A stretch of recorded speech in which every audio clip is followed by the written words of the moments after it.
Madali lang pala gawin ang text animation na katulad nito na ginawa ni Sadboy. Gamit lamang inyong CapCut at cellphone. Tara! Una, mag-record kayo ng video na katulad nito. Buksan ang CapCut, click New Project at piliin nyo yung video na ginawa nyo. Ngayon, i-move nyo kung saan yung yumuko kayo at gawin yung split.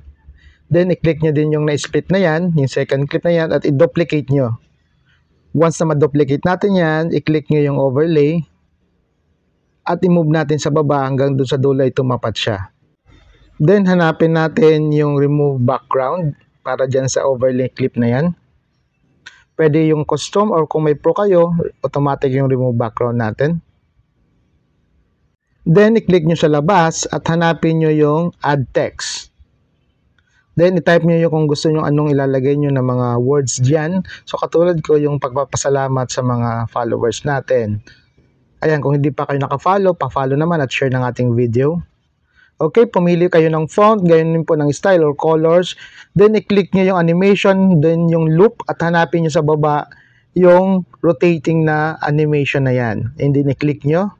Adjust nyo na slow yung kanyang pag-rotate. Then, i-adjust nyo din yung laki ng text na yan. Yan, okay, ganyan. I-adjust nyo yung haba hanggang doon sa dulo. Pagkatapos yan, hanapin nyo yung part kung saan kayo ay gumalaw at pumalo. Yung split yung text na yan. Then, click nyo. I-adjust nyo naman ngayon yung kanyang movement into fast para bumilis yung kanyang ikot na katulad ng ganyan. So, pwede nyo lagyan yan ng mga sound effects. Click nyo ulit yung overlay na clip.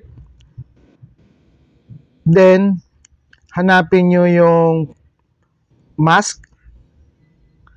Then, i-click nyo yung horizontal. Click nyo yung invert at ibaba nyo ng konti hanggang doon sa pababa ng paa para yung paa ay nasa loob pa rin ng text natin. Then, click OK.